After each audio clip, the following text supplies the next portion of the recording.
Ini bener apa nggak dok ya? Kalau misalnya Misfi itu dicukur jadi gundul, itu justru nggak baik. Ya, orang karena ada lagunya Gundul-Gundul Pacul ya kan. Itu kan artinya kan maksudnya tuh lagu yang sebenarnya sih lagu-lagu bercanda ya, tapi kalau pada Misfi digundulin itu justru dia akan mengakibatkan namanya jamur, namanya bakteri lebih mudah, tidak ada penyaringnya. Jadi rambut kemaluan itu sebenarnya diciptakan Tuhan untuk menyaring yang kotoran-kotoran sebelum dia masuk ke dalam. Oke. Cuman kalau rambutnya pun tidak dirawat, kutu datang dan sebagainya juga bisa terjadi gitu. Oke, berarti kalau gundul tuh nggak baik juga. Nggak baik. Kalau gitu dibentuk loh. gitu dok, Boleh aja. Ada dibentuk model-model boneka-boneka love atau X gitu. Iya. Boleh aja, cuman kita tetap fungsinya tetap ada ya. Fungsinya itu adalah tetap untuk melindungi si Misfi itu sendiri.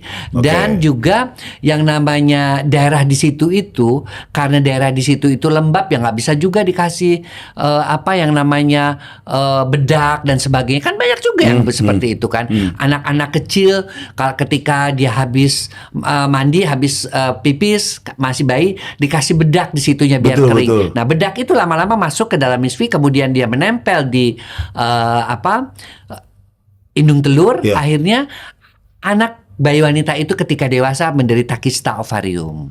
Jadi ada tumor ovarium. Jadi hal-hal yang kelihatannya kebiasaan, tapi kalau kita teliti ke dalam, kenapa kena kista? Kemungkinan saya pernah melakukan pertanyaan juga waktu itu. Operasi kista anak umur 14 tahun. Saya tanya sama ibunya. 14 tahun?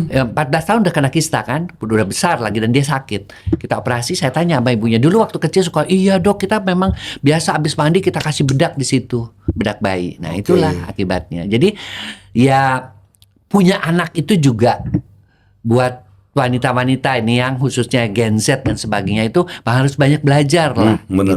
Bagaimana menjaga kesehatan, khususnya kesehatan organ-organ intimnya dari si anak itu sendiri, menjaganya bagaimana, membersihkannya bagaimana, bagaimana juga dia sebagai seorang ibu mengajarkan kalau anak itu sudah mulai pubertas menggunakan pembalut jangan sampai terbalik dan sebagainya.